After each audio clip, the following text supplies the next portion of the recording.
country level. And this is one of the topics that the panelists are going to be presenting in this discussion. So this was just a welcoming message, thanking all of you for your interest and an invitation to continue discussing and hearing about the recommendations that are being given and also participating at platform level in the countries. Thank you and welcome. Thank you, Dr. De Francisco. For our first session today, I present Dr. Patricia Niel de Solis, a surgeon and epidemiologist of the Department of Evidence and Intelligence for Action and Health of PAHO. Good morning, thank you. I'm going to share with you a short presentation, but that is very relevant in regards to the family of international classifications and why it's important to use them. However, I would first like to answer the question, what is the family of international classifications of the World Health Organization? It's a group of classifications that is integrated with similar characteristics like all our families, but where each one of the classifications has its specificities depending on the environment where they must be used. The purpose is providing information on different health aspects of the population, as well as the health system. The family is defined with a multiple purpose to be used by different stakeholders in different environments, and the classifications can be used individually or jointly, although the recommendation is that they should be used jointly to better know and complete the image and the situation of health of our populations. What are the objectives? The first one, and very important, is to provide a conceptual framework in which each classification is based. At the same time, provide classifications that, after a review and updating process, are presented and approved by the member states of the organization. This allows us to establish a common language to improve communication, even though in our countries, we speak different languages. Another objective is to allow doing the comparative analysis between countries, regions, and time. And improving health, as Dr. Garcia was saying, with the provision of information in healthcare and stimulate research. Family is not static. How has it evolved? It has to evolve and organize to the demands. And this is taken from the second volume of the classification, the CIE, which is taken from volume 2 of 1992, where in the family, the only reference classification of a high level would be CIE. And even though there were other products integrating this family, they didn't have the same level of hierarchy.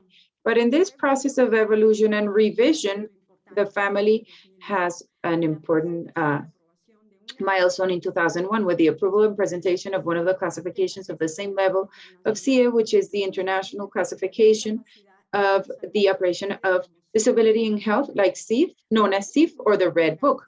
With this new member that comes here to complement the work with CIE as reference classification, our attention is brought towards the importance of measuring the functioning of the entire population. And it's important to get to know what happens in regards to disease, mortality, and other health-related problems, of course. But obtaining this information and the indicators of functioning really completes this so much better.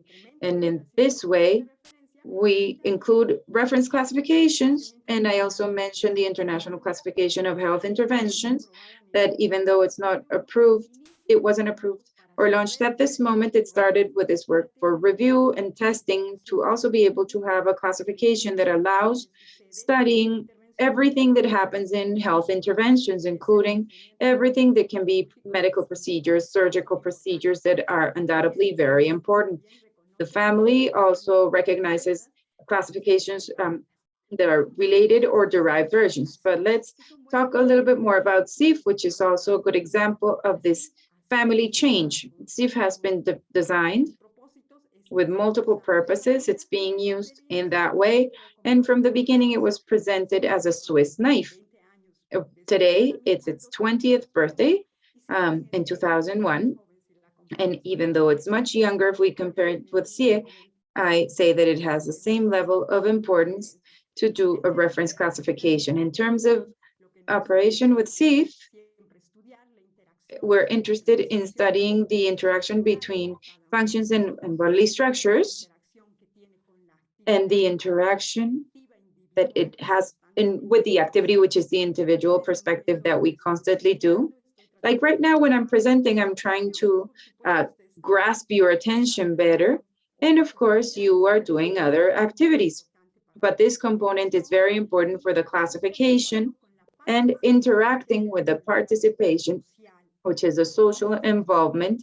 And right now, these components also interact with the contextual factor, in which we distinguish environmental factors that in the classifications not only mention physical aspects, architecture, climate, fauna and flora, but also norms, the healthcare service, the service or system of education, support, everything related to the environment of each one of us and the personal factors of this interaction. We will have the operation which could be positively affected or negatively affected.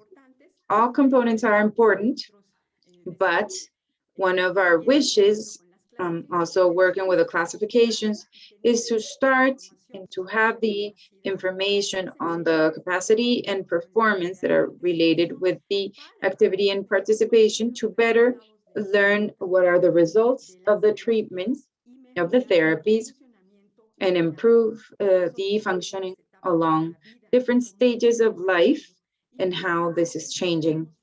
And better if we identify positive environmental factors that improve functioning, as well as the negative ones that limit it. And we could also get to know the earnings in health and the performance in health. And this is an important landmark of the family of classifications. And I had already mentioned it before, there's a review process of CA that is a process that always has to happen. And we have a fundamental model, which is what includes the reference classifications, of course, CIF, CA11, the classification of interventions as much larger work than what I mentioned before, but also the family has new members, like the extension codes that allow us to analyze and study other events if the information is collected, and if it's still related to classifications, terminologies, and norms that are associated. So what is the updating process of the family in 2021? It's very different from what happened for the review of CA10, CA9, sorry, to CA10, or even in the case of CIF 20 years ago. There's internet platforms that allow active participation with other tools, an exhaustive review of the content of the family in each one of the classifications. In the same way, the definitions, because the classifications not only have codes, and open participation to all stakeholders. This is not only for experts in the applications, but all the users. The field tests based on practical cases and that are also open, and with an important premise: the classifications must be ready to be used in electronic environments and with multilingual representation. So we should try to develop them in several languages, and not only, as it was in the past, in English, to later then do a translation to other languages. So where are they useful? In a lot of environments.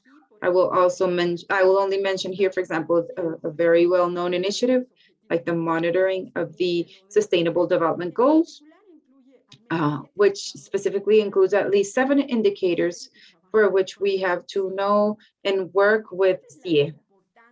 So what is the importance of using the classification family correctly? So first, it's not only thinking about the fact that it's a coding system. They intervene in the entire process of data generation. We have to have knowledge, and the classifications include them, for all the integration processes and validation processes, of course, the analysis, and exercises that are so simple but very important, such as a report of the main causes of death, need for us to know SIE, for example. And the same thing would happen in regards to functioning with SIF or interventions with the corresponding classification. They're also important in the dissemination and communication process with the adequate use of information so that the information is really useful. I would like to finish this presentation with this slide that is very significant for me with the classifications work, and specifically with SIF, because right now we are in front of a process that is natural and periodic in the classification family, in transition from CA10 to CA11. And sometimes these processes, of course, generate expectations, generate fears. And as in the picture, the children are in line, and sometimes we first want to see what's happening first to the child that is in first place to see if we move forward or not, or if we move away from the line.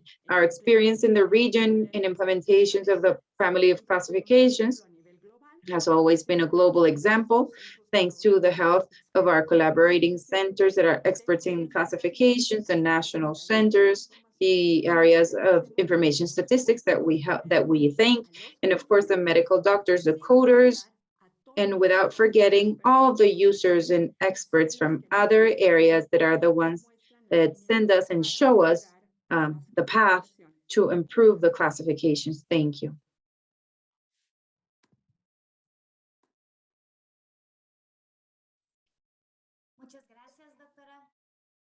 Thank you, doctor. For the next presentation, I hand the floor to my colleague, Dr. Vilma Grachetsky, Advisor of Information and Analysis of Health of the Department of Evidence and Intelligence for Health Action. Please, Vilma, the floor is yours. Thank you, Patricia. Just a minute.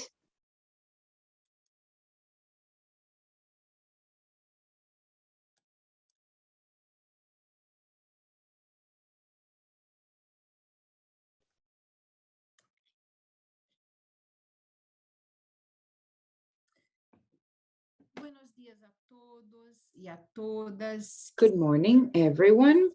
I would like to thank you for your interest on this and because of your time. We hope to share briefly some key information on CIE-11, their innovations and changes, address this topic of CIE-11 and aging, and expand a little bit more on the mechanism to contribute to CIE-11. As Dr. Patricia Solis already mentioned,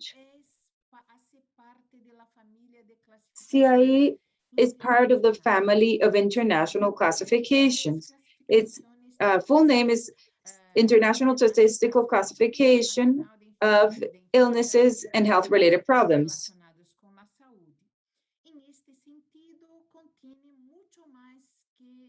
In this sense, it contains so much more than illnesses, as Dr. Garcia mentioned. And we will give some more examples later and see how this includes a lot more than illnesses in this classification. So this has an importance at national and regional and global level. It's the worldwide norm to report data and health for clinical documentation and generate health statistics that are comparable at a national and international level. To get an idea of this importance, 60% of the deaths in the world are registered using the CIE in 112 countries. And here we have 70%, we report 70% of the expenses of health worldwide in 150 countries. We have a lot of complications of publications related with the CIE. and it's adopted by all the countries of the Americas.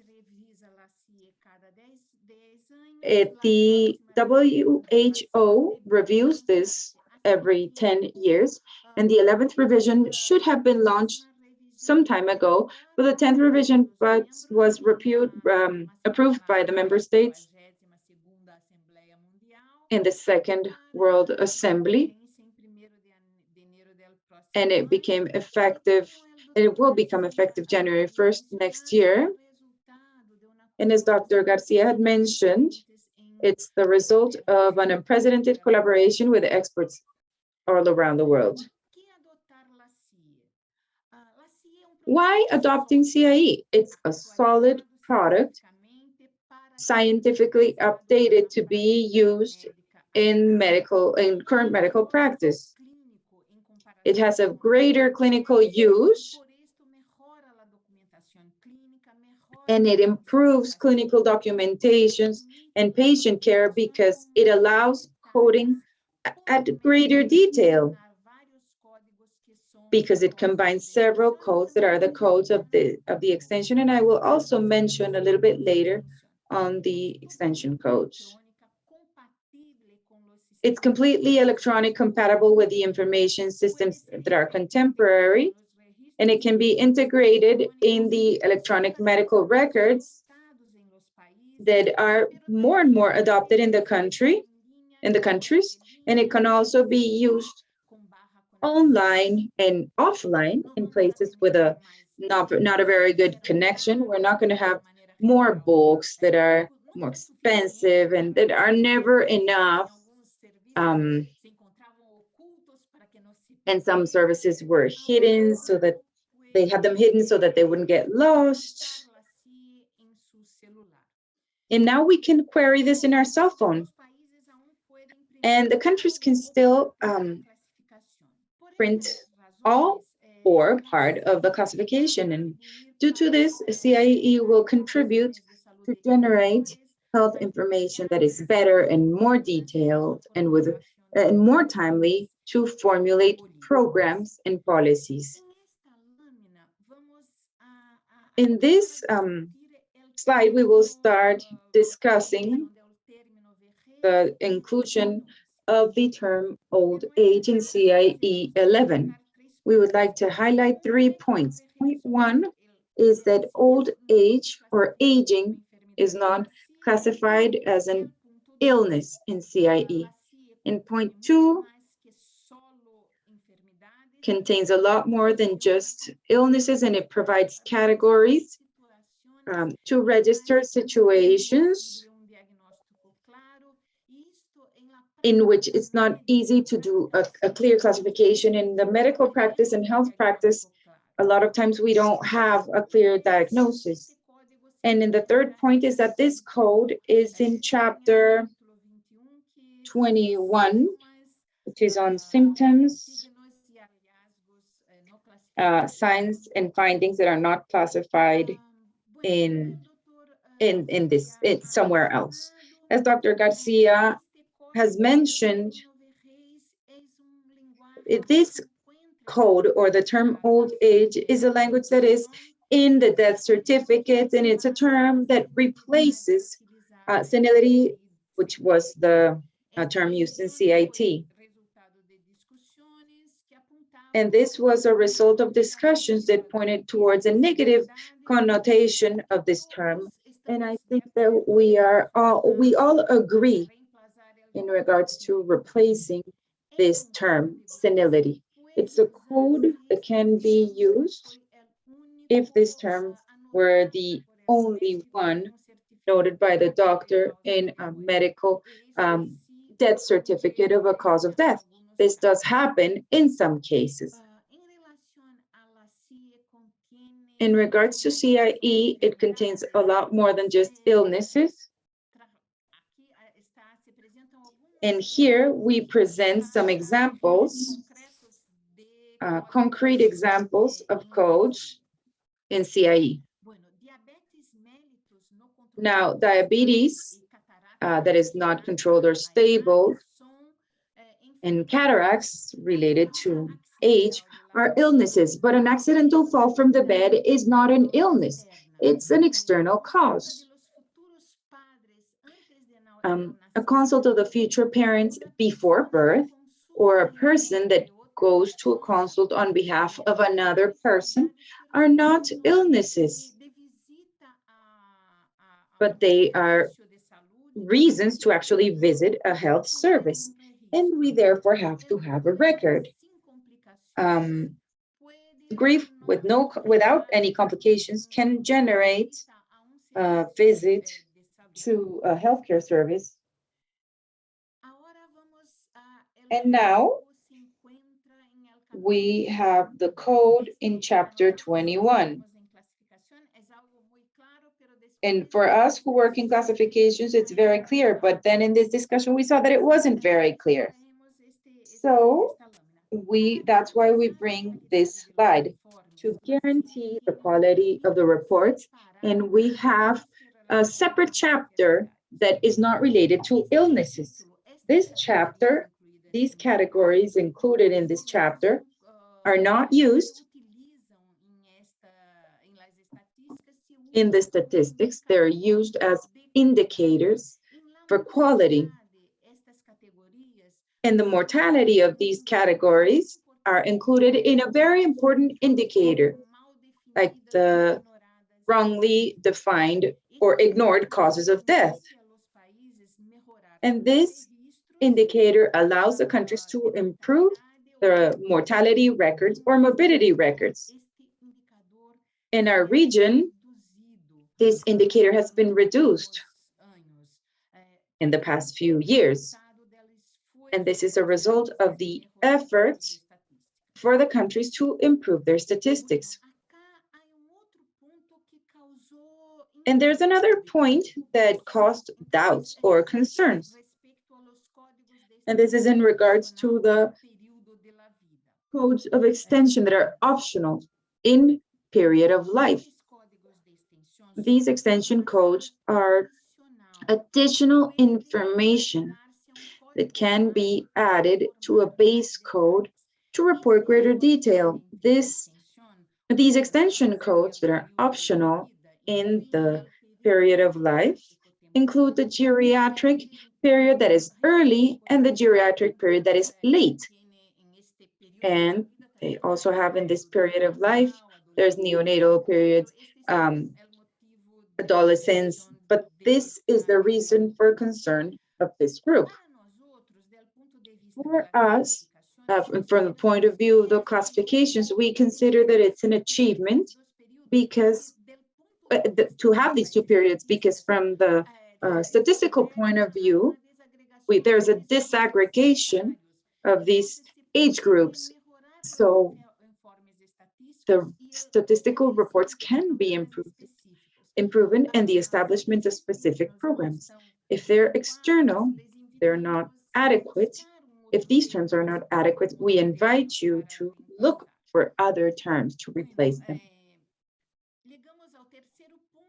So we get to the third point of the content, which is how to move forward. So CIE also had, CIE 10 also had its mechanism to make changes, but CIE 11 gives us the possibility of having a maintenance platform online that can be accessed in the main page of the CIE 11.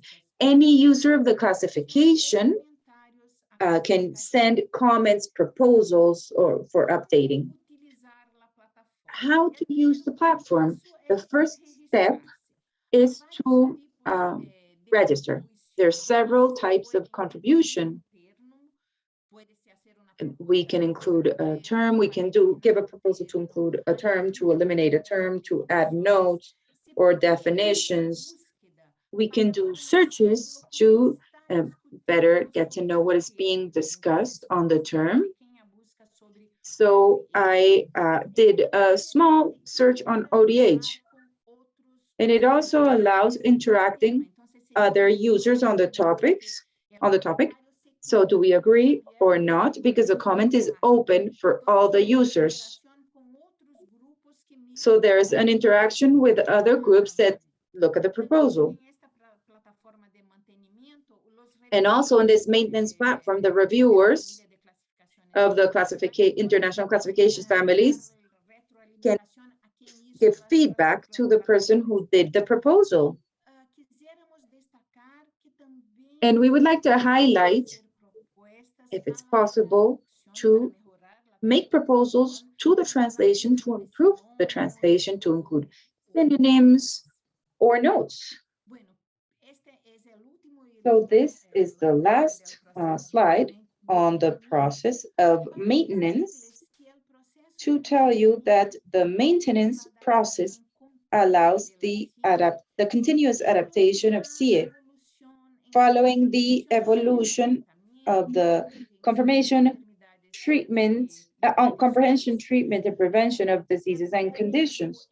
The online mechanism makes the process be very transparent. Any contribution to CIE requires detailed information on evidence references, and the proposals are reviewed by scientific experts and experts on the classification to guarantee that all aspects related to the proposal are considered. And we have in the classification family the experts in classifications. There are in mortality reference groups. There's a scientific committee in classification and statistical committee. And there's information on the platform that is in the reference guide, that is also in the platform of the CIE. And also get to know and classify the illnesses and the problems that are present, the health problems that are present in society, which is fundamental to plan the health services to improve the health of the population. The updating of ICD-11 needs to guarantee that CIE satisfies the needs of the users in regards to content and terminology. And we would like to reiterate the commitment of PAHO and WHO and with the health, protection and promotion of the elderly. Thank you very much.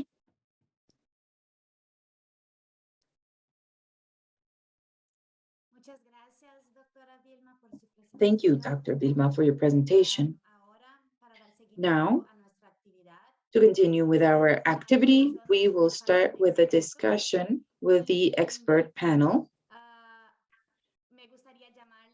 And I would like to call all of you and handing the floor to Dr. Jose Ricardo Joregui from Argentina, who is the elected president of the International Association of Gerontology and Pediatrics, Dr. Guadalupe Pilar Robles, member of the Center of Classifications and Collaborating Centers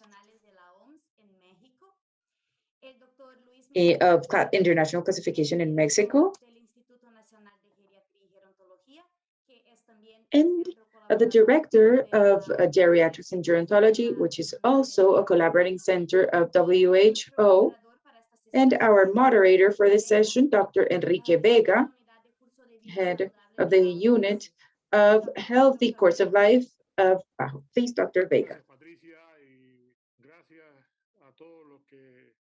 Están y mantienen el interés por el tema y han demostrado su interés con esta participación en este webinar, pero también con la fuerza que le han dedicado a la discusión y análisis para los temas asociados al envejecimiento internacional de enfermedades y otras condiciones de salud. Para nosotros, por supuesto, es una motivación importante. En broma y en serio a nuestros colegas de la CIDE le digo, no, que nosotros los colegas de envejecimiento lo hemos puesto en el centro de la atención, especialmente aquí en la región de las Américas, y eso por supuesto no solo hace necesario que estemos en el centro de la atención, sino también que logramos traducir esta desconformidad en algunos casos, alguna conformidad en otros casos, pero analizar todo lo que pudiera ser mejorado en esta área, traducirlo en cambios concretos. Yo voy a empezar con cuatro pequeñas reflexiones antes de darle la palabra a mis colegas en este panel de luz. La primera es que ya está dicha y está claramente, la CIE no define, pero tampoco lo puede hacer, no puede definir al envejecimiento como una enfermedad. Esa es una primera asunción importante. La segunda es que la CIE es una herramienta propuesta y aprobada a nivel global que, a pesar de su construcción, buscó mejorar un término edadísta como la senilidad. En la nueva versión, los términos que usó, en realidad, al parecer, por lo menos en nuestra región, al parecer no, es seguro, no encontró un consenso técnico adecuado y sobre todo there was no technical consensus to establish precedents, as said, with the contemporaneous posture, which is the OMS and the WHO is establishing these all ideas that are being promoted with the new conception and the new development of the aging as a concept, and to find improvements. And it is necessary. The region has certainly shown its interest for improving the topic. And so today's topic is to see how can we have an improvement in this regional, domestic, and global consensus for it to be translated into the improvement that we are after. And then the last conclusion is for ICD that we find in history, and that it was mentioned by our colleagues on similar situations, is generating currently the dynamic capability to propose and fix improvements, and that we don't have to wait for the ICD-12 to be able to get to these improvements and changes. So part of what we're going to have in this panel is particularly having those aspects. And as I said earlier, I have a luxury panel, and I want to start with a question for Amanda. And maybe in some questions in the chat, we find this reflected. Your center, besides being a collaborating center for the WHO, has a practice and the term that was previously talked about as senility is now referred to as aging in the practice. It can help us understand what is the magnitude of the use and how is it reflected, and how can we use that term. Please explain the term to us. Yes, definitely. It is very good to be at this seminar. Yes, in fact, when the frequency is not so high in the use of terms that are being used with more senility, and these terms are being used both to morbidity as to mortality, and morbidity and what it has to do with external consultation, what is emergency hospitalization. We use the term, and also in the causes for treatment. And it was said that where other causes were participating, the basic cause wouldn't be senility or aging, but if it is unique for certain issues. But with the low frequency, we'd say 2.3 and even 2.5%. And even with information that was shared with me about how the region is doing, and certainly in certain countries, they recorded as cause of admission, and it's about 5.5%. It is important, and in the terms I found in the check that we did, in the search that we did in 2020, 2021, I found that it's used from, we're talking about from healthy senility, advanced senility, senile age, senile compensated, senile weakness, and in senectude, adult, fragility of the age, of the old age, etc. There are diverse forms, and at least here in Mexico, that's how I want you to know that that's how the terms are being registered in the clinical forms, both in the external consultation and emergencies, and even in death causes. It is important, and it's been commented in both sessions. Even Dr. Sebastian Garcia said earlier that in the different reviews that the ICD has had, there is a code to classify this term, which now in the ICD-11 is called as aging. So it's not that it's foreign to the classification. The term exists, and it is provided for every time these terms are used. That would be my comment. Thanks a lot, Amanda. So that we're talking about the presence of 0.5% or less in the different statistics where this concept is reflected, this particular term.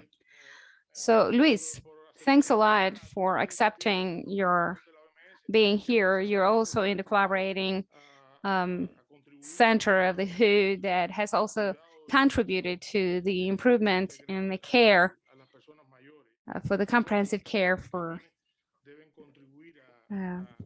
senior citizens, which needs to contribute to these concepts. It is important that old age is not a disease, but it is understood that it could contribute to certain issues that are probably not the most proper way to use it.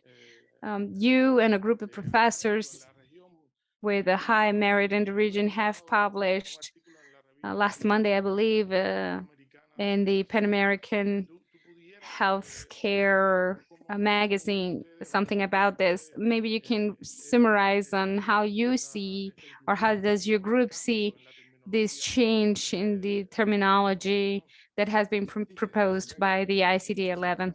Yes, absolutely. Thanks a lot, Enrique, and thanks for the opportunity of being here and share with you. And yes, definitely facing this issue of the use in the ICD for the elder, we believe it was important to establish a posture, and that is why we quickly prepared a text that we put together and published, saying in it that in this latest version of ICD-10, the terminology is being used to characterize aging as geriatric periods, both initial and final, which in a certain way implies a medicalization at this stage of life. And it's contributed possibly to creating this turmoil and controversy and bringing it out to the current knowledge of aging and the aging process. And it's very difficult definition to one that is more certain, where ICD is not classifying only diseases, but also periods of life, brings us a topic, and it is why do we call childhood, infancy, and then adulthood, but why do we call aging and old age geriatric periods and delayed period of geriatric care? And that should be tackled and even change or take the stigma out of it, so that it's not perceived as a symptom, sign, or clinical and abnormal clinical status. It is a stage of life, and it is still being used that way for what Amanda just told us. Although certainly this is an indicator of the bad quality of information, and therefore we believe it should disappear. We should replace it with terms that actually reflect the terms that are pathological care, and some have the support experience, which we refer to in our study as fragility, or the loss of capability that is intrinsic, that should provide more ability to describe a person who is not enjoying a healthy aging period. And that's in summary what we propose. Thank you, Luis. So Ricardo, you have a huge task before you. You've been elected the president of the International Association of Geriatric Care and Gerontology in a very transcendental political moment, which is the launch of the decade of the healthy aging, and all the group of very important resources to position healthy aging and healthcare to the elder as a priority. So in the conversations we've had, and I know you've taken uh, place in many of them, that you partake from many of them, and the changes in many other regions as the who in it, there's a certain understanding that concerns are focused on Latin America, and that maybe in other regions, even other languages, there isn't the same concern, the same um, concentration that we find in the region for the change in these particular. I don't know if you've received any of this information, or if you can tell us how you've perceived from the International Association of Gerontology and Geriatric Care, which is very transcendental, because we don't only need to convince ourselves that these needs to be changed, but the challenge is to be able to convince others in the world, other colleagues, other regions, other countries, that change needs to be generated, and a new positioning of these terms. Thank you, Enrique, and good morning, everybody. As you say, this has been a very strong movement, still is in Latin America, and is perceived as minor in the rest of the regions in the world. Let us not forget that the International Inter-American Convention was also very strong in the Americas, where almost all signing countries are Latin American. Therefore, we may have a characteristic that brings us all together, that we're all interested in the aging topic and the defense to the elder. Having said that, I want to mention that from the International Association in the main website, we have a point of view, as Dr. Gutierrez Robledo had said, in the Latin American Academy of the Old Adult, and then I match the report, and we leave our position very clear regarding this topic. For us, aging is accepted as a normal part of the human being, and aging as a privilege, longevity as a privilege. And I'm going to say it probably as we've said it to our students of the sanitary social system. The chronological age per se does not counterindicate any treatment. It only describes the status of the person. It does not go against this person's health. Understanding then that it's not classified as a disease.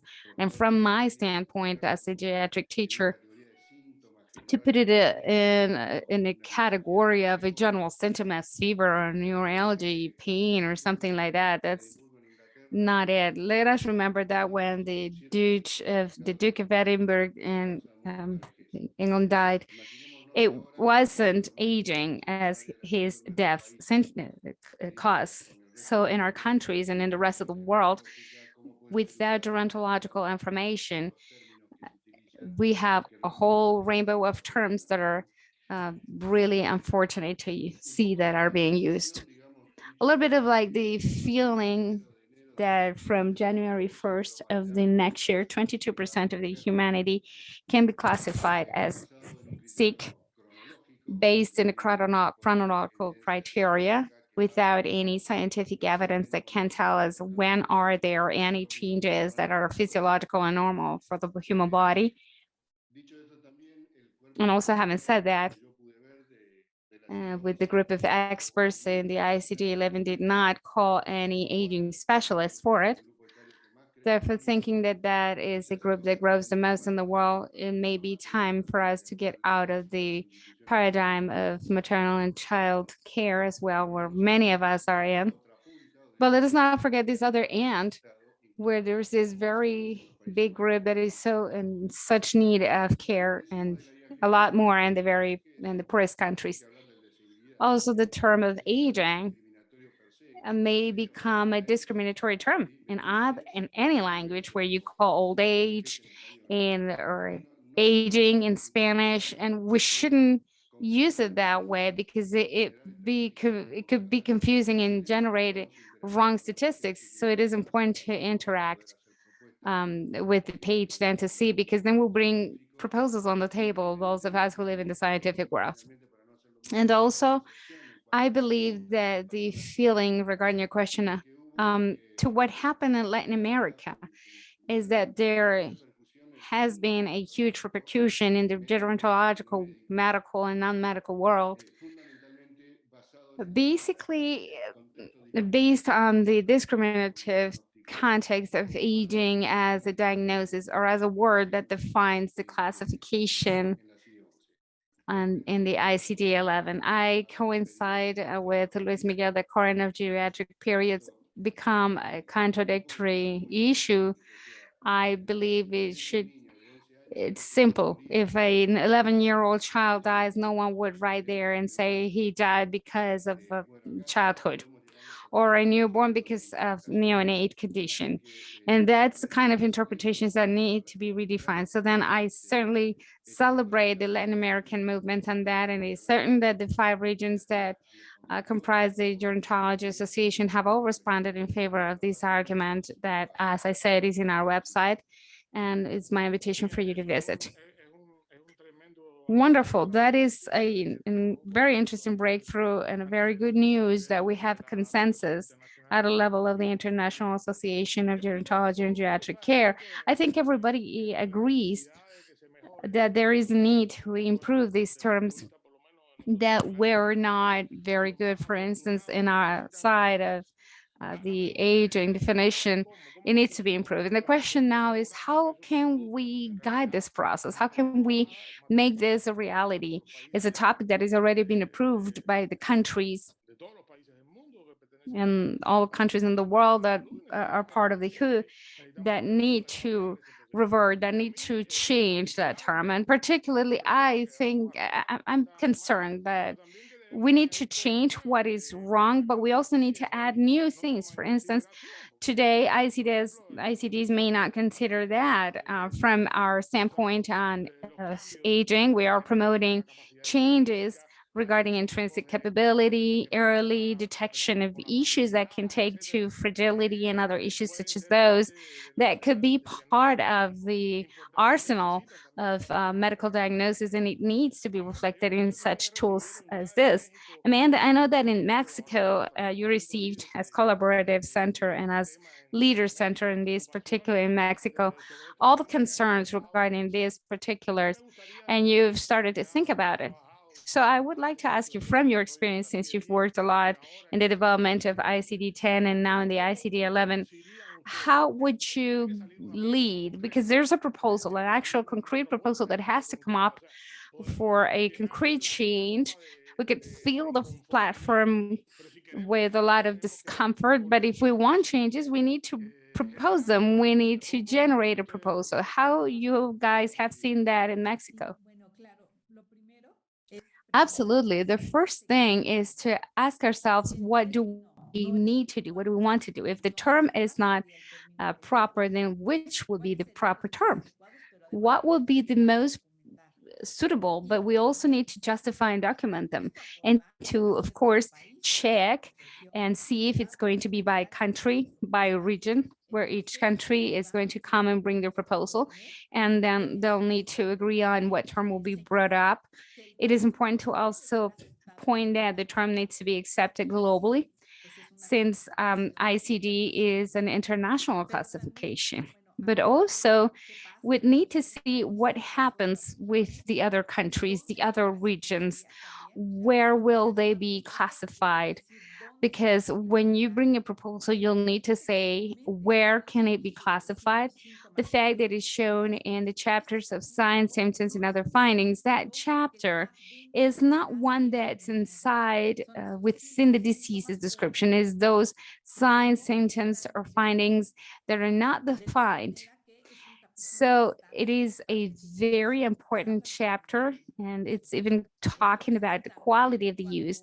So also, when you bring a proposal, you'll need to measure the consequences of it.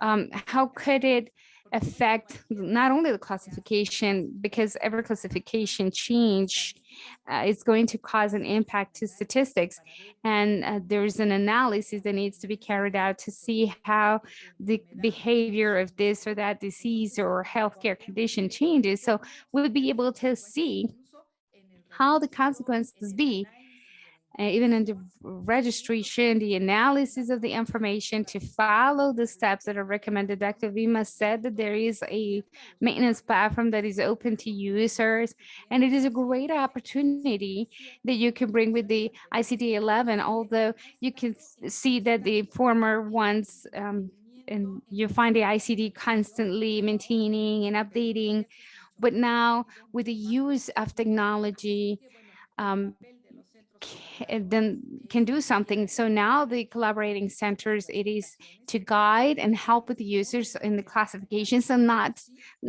completely a detailed explanation, but for them to know the structure of the classification and the criteria for this classification.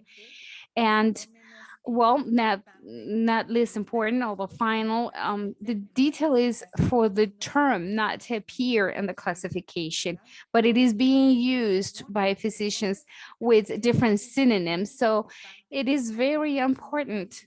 And there are multidisciplinary groups that are analyzing all proposals that are accepted. And so what's important here is to have a common agreement, a consensus, and see the standpoint of classifications, what will be the correct term, what is the correct term for this proposal to be completely sustained with the scientific basics and that have a global acceptance globally. There are two key points that maybe we have several proposals in the chat. Why don't we just remove it completely, and not aging, not senility, or nothing, and you could maybe indeterminate causes.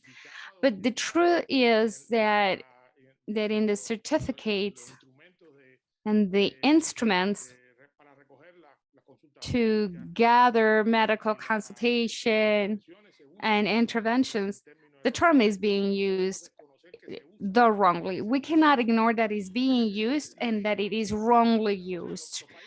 The countries approved, the authorities approved the use of the term 2 years ago, but we have received, because we've talked about it with several colleagues in the world, that they've come to the authorities of the maximum level of the healthcare ministers, and they have found receptivity in these authorities to be able to understand the problem we're bringing about, and on the why that term shouldn't be used that way, and then to generate a change. So of course, I know they're trying to guide everything correctly, and all these generation of concern from the civil society and many organizations have sort of, how I say, have enabled the cooking per se of more sensibility toward the term from the medical authorities. How do you feel that's happened? In the case of Mexico, and I think in the whole region and globally, this is a battle on various fronts. On one side, we find the will that we have to contribute in the improvement of classification. And in Mexico, we have an amazing opportunity. We have this collaborating center on aging. And on the other side, we have a classification. And also from the healthcare department, we have a working group that should bring this new classification along a period that will be in about 18 months in the case of Mexico. But so we have the opportunity to exchange and to keep developing an actual posture that will be a national posture, and to propose as a country changes that could generate a whole new idea to be considered in a faster way. than just building an individual platform. And I say that it is a various fronts fight and battle, which is fundamental for us because it is the development of a national information system on healthcare and aging, and the development of this information platform and the naming of the indicators. That all is going to help us to move on in the knowledge and to bring this information out to the public and to focus healthcare professionals and the very audience people out there, because there is a deficiency in the knowledge of professionals that are still filling out this death certificate with atavic terms, and that is why they're indicated as they're used as the indicators of bad quality of information. And so this definitely has to disappear. But how are we going to replace the term? We can't continue having dementias as linked to aging or the trend as a joke in this new classification. This needs to change. It reflects insufficiencies in knowledge, which in the setting of aging and geriatric care, we are sustaining, but maybe we haven't been capable still to share at all levels this new knowledge to be able to generalize it. Thanks a lot. Hemos estado mirando que, claro, So Ricardo, we've been looking at there's many examples and we see them in the chat constantly. I think there is a consensus that the word aging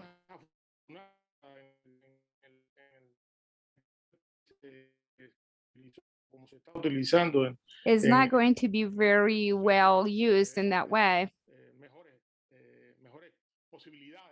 We can generate better opportunities and even to determine a symptomatology to be able to be directed because of a disease, and that could also be used in the area of symptoms, but certainly the word aging does not gather that. And we'll need to then include those concepts, many of them like the term of fragility or others that have been worked with in time.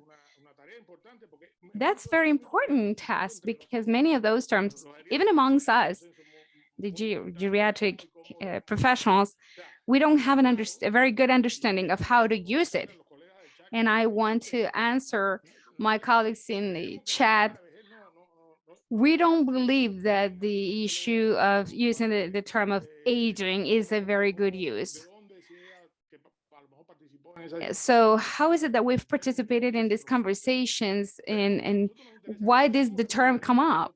So my concern is how will we respond to that particular with a concrete answer? Because it's certain, and without any doubt, I want to clarify that the WHO has established clearly that that's not a disease, but then the codification itself says that it doesn't depend only on the disease, that there's a physiological deterioration that may be linked to aging, and that if found early and if diagnosed early, then we can intervene on it and do something about it, and that may improve it. But that has a lot to do with the classification then. Go ahead, Ricardo. Thank you, Enrique. Yes, that's what we need to do, a new taxonomy, certainly, without a doubt. And I'm going to take half a second to tell you and clarify to you that regarding Latin America and the world at a medical level, there wasn't a lot of repercussion in the world, but there was a lot of movement of NGOs and try to refer to aging in every latitude in the correct way. It's probably more delicate than what you say there, because sometimes in death certificates that bring the signature of a physician have it as a cause of death, and that's the lack of information about it then. And then back to your question, I think that proposal, the way is certainly to extract the word aging. I don't think that in the ICD, these are causes of disease at all. So we do have to take it out. And I think that the way then will be to use and see as our main focus of investigation and research, most based on gerontology care and fragility itself, then that will give us a way to look into, because we know that not every adult person is fragile. And so we'll have to bring it in as a new term that could consider a whole lot of issues that exist, that we do understand that we still have a lot of consensus to be built about it, and in biological terms as well. So I think that the proposal to go toward fragility as a concept may be more interesting for these classification terms. And I think that in the end, if we're going to talk about taxonomy, I'd have to say, let's extract the term aging to avoid wrong interpretations and also bad statistical interpretations, because we're classifying something that it's not correct. Because if you are going to ask what is the symptom, then what is the answer? You need to fulfill the answer, and it's impossible to define it as it is or to be able to classify it as it is. So I believe that the right knowledge paths with what we currently have is the one that we have to look into, the taxonomic path, because it helps us look better and define better to people who are undergoing the process of aging with or without a disease. Thank you, Ricardo. Okay, Amanda. I don't want to put over your shoulders that responsibility, but the question has been going on a lot in the chat, and maybe for all of us in the panel, you're the one with the knowledge that could lead us into trying to find an answer. How is it that that name was chosen, not precisely the aging, because maybe you were not there, it was a huge tool to look into, but how is it that that term came up? That there had been certainly other terms that are mentioned in the chat and the questions, mental health, all the history done with dementia, for instance, Alzheimer's and etc. That at a certain point we had it senile dementia, and then went through the classification with issues linked to gender, etc. So how is it that a name is picked? How a name is chosen in this particular, for instance, that is being so talked about? Well, I think that the experts in trying to choose the most suitable term would have to be you. To have the consensus that this term, in fact, can give us what we need so that geriatric aspects can be defined, but to also to consider, as you saw, that the information systems call the specialists from a variety of clinical specializations, but also everything related to external consultation, emergencies, or discharges were filled out by all kinds of physicians, and that's not only geriatric specialists. So it's very true that it may be very certain that the term will continue to be used. So to try to explain them that we don't want to use this term, you'd have to then submit your requests and to give us ideas on what will be the most suitable term in your proposals. Because once we have that consensus very well documented, then we'll be able to see what will be the kind of impact that it will have, because in a certain way we have statistics and trends with information that tells about senility or aging, as in this particular. So we need to have a term that does not disrupt with everything else, to have full information, to see what chapter will be covered by it. The structure of the information is very clear, telling us that there are chapters that are focused on disease classification, but there are also chapters focused on other factors. Signs and symptoms may not necessarily be in diseases, but maybe other findings. The classification demands that is classified, and I apologize for the redundancy, but not as a disease, but also in facing the fact that there may be a geriatric symptom, dementia or something like that, is there are already chapters for that. The issue here is when the physician is only doing the record by senility or aging, which I find that in other countries you also have it, aging, old age, etc., to express that this person is going to the healthcare services to ask for healthcare. What has happened there? Probably this person only went to have a follow-up. Maybe there was another comorbidity that probably the physician did not record correctly and or she only recorded aging. So to conclude, it is important to have a review that the experts tell us what is exactly the best term, that this term is proposed, and that other countries, other regions also understand that it is for the same. That so we'll need to have a global term that needs to be included to change the one that is there, to change the characteristics of the statistics itself. Because let me tell you, the fact that we have identified that term is telling us that we can have information right now. Maybe not with the best term, but if we didn't have a term, then would put us in a very bad condition because there will be no specification, because then you'd have unknown cause for mortality or morbidity, and then we would be nowhere there. And so in a certain way, you know that these people with the term being used are in this stage of life. So it is important to have a suitable term where you are the expert in telling us how to use it. And that way we could have a support to see what chapter to use and what is the best classification method.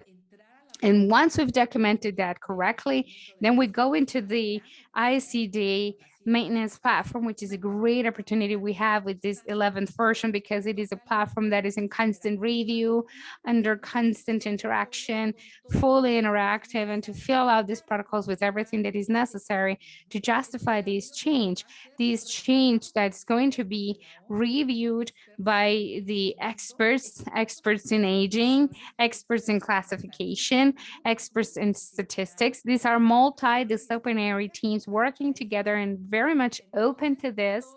So everything that is very well justified and documented, they will check it. And also in this protocol that needs to be filled out, Dr. Vilma said, okay, everything that needs to be discharged, everything, any user can enter with full documentation, but what is not well documented is returned to the author, so the author can document it better. So to summarize, we expect that there is this consensus and that you can report to us what's the best term to use.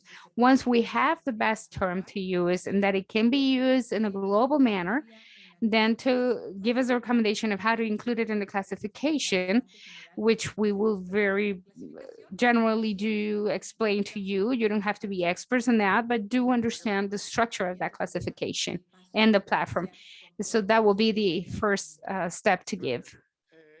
Amanda, se nos está acabando el tiempo, pero yo quiero hacerte una pregunta. Okay, Amanda, we're running out of time, but I want to ask you a question of yes or no, and then to hand the final word to the rest of the colleagues. So to put together a regional technical team or at a country level that works in the generating of those arguments and that proposal, and that can generate a consensus proposal in your former experience with other similar situations, even in other specialties, has this potentially generated a positive change in that sense?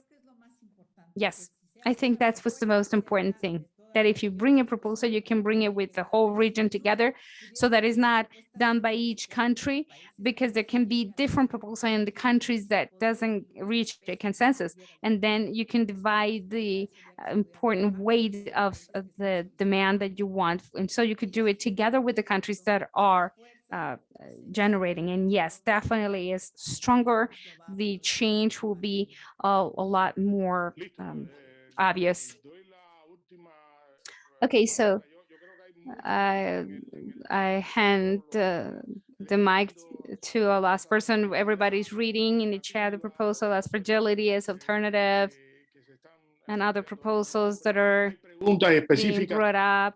There are specific questions on how can we demonstrate, and this is something we can certainly put on the table on how can we demonstrate it with series of work. How is this in classification impact the monitoring of changes in the evolution of changes?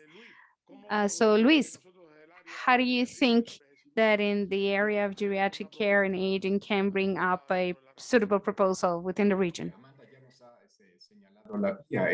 I think Amanda's told us pretty good ideas.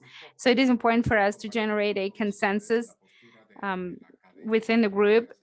I've shared the posture of the academia that could be a standing point to generating this consensus, and to bring a proposal that in different capabilities could help us to move on. Because if I understand it well, for this to change and to bring a good impact, it'd be great if the proposal that comes at a country level, and if there are more than one country doing this, then this country need to mobilize this. We're strategically located for this to happen in a rather short lapse of time. And so all together can contribute into the platform. And that would be very nice if everybody does it on their own way. But as she said, it's best if we can do it all together.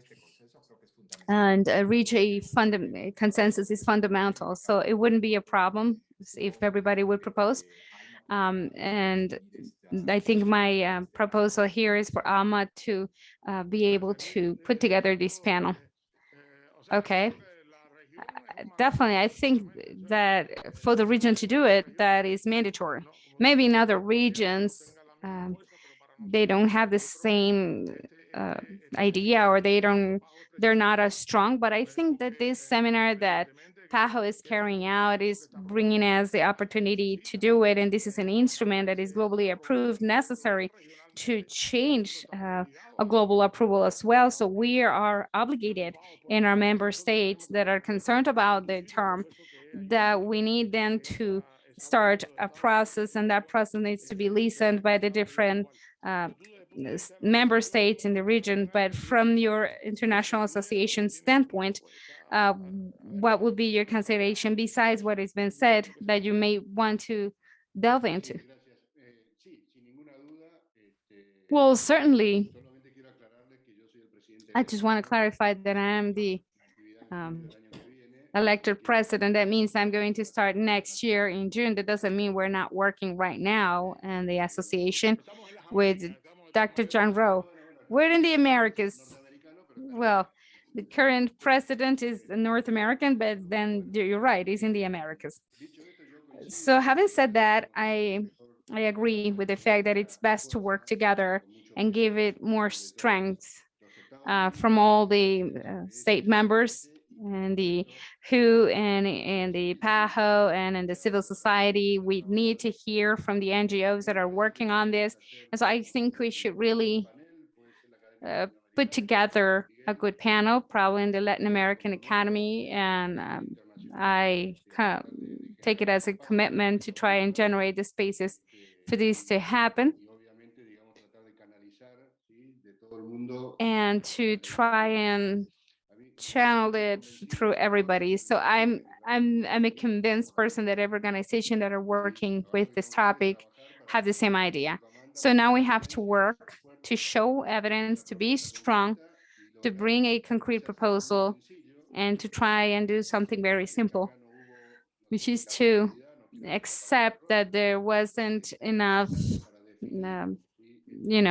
it wasn't deep enough here in our meeting to be able to determine what will be the best term in the classification, and to try and work all together to have more clarity, to have more information that is useful, research, a group of researchers. We've all been reading different papers and publications in favor or against whether or not aging is a disease, and to contribute to the establishing of a new term And so I think that in the end, if we, all of us that are working with gerontology sciences, have a huge responsibility to generating concepts and global education to everybody, so that first of all, they don't feel discriminated.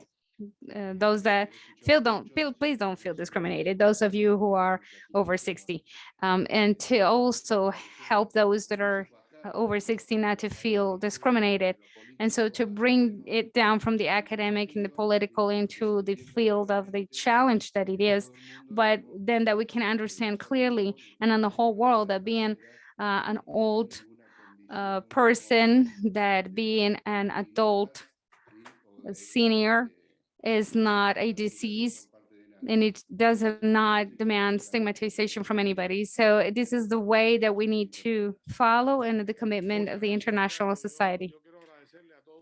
Thank you very much. Thank you all. And I think that the questions and answers that are there, we've tried to cover them the most we can and to bring it into reaching a consensus. And I think that there's no dissension from everybody. For us, it's clear what is being said on the table in terms of how to use this term. So to continue with the argument that the use of the term is not suitable, is really not taking us anywhere right now. What we have to do right now is to try and find how to change it. So part of that process means, and I say it again, this is an instrument, this is a tool that has already been approved. Someone asks in the chat that what countries belong to the World Health Organization, and let me tell you, all the world, pretty much all the countries in the region, and that was it. All the countries of that region approved this tool. Usually the approval of a tool like this one is done by reaching a consensus, and it usually takes to the voting of all colleagues, but it is a perceptible tool and it has been in time, and it will continue being so. We'll continue improving. And so a message from PAHO, particularly from our area, is that we have to transform this into an opportunity. And I think that from this debate that is generated by more than 500 people in this webinar and those that are in YouTube, this is an opportunity, a huge opportunity for debate, for knowledge, for voices to be heard, and the need for participation from colleagues specialized in old age and geriatric care, in all these discussions and conversations that need to be included in all these debates. But this opportunity also takes us to the obligation to be better prepared, to be able to respond to that. And I think we need to work further in the generation of that consensus. And I think it's important, all the political movement that the civil society is going through, and all their structures within the organizations and within decision makers in the countries, by reinforcing the importance of the topic and the need for change. But this is a technical tool that needs a technical proposal. And so besides all considerations, comments, and generar una bring propuesta up, técnica we need to generate a technical proposal with sufficient level that can reach enough consensus at a national level. And when I talk about consensus, and it's not to convince all of us in the aging area, but all medical specialties, all professionals of healthcare involucrados en esta herramienta de la that are justez involved with this tool, of how important it is to change this term and to find those that are suitable, that are really responding to those interests, not only at a national level, but also regionally and globally. I think we're in time to be able to close this event. We did not have the intention here to just try and tackle just one topic. It was an open discussion moment. And so I want to thank everybody for your participation, for the honesty, for the transparency. You are sharing your thoughts and telling us what you think it needs to be done. And so I want to reaffirm that it was already said by Dr. De Francisco and Carriaza. The PAHO is open to hear you all, and we need to develop actions of technical collaboration and the civil society, all organizations that want to participate, to promote and to develop the needed steps to generate a change, but also to find the consensus for everything that's necessary for these to become a reality. So I want to thank you all in the name of the panel and the name of PAHO for your participation.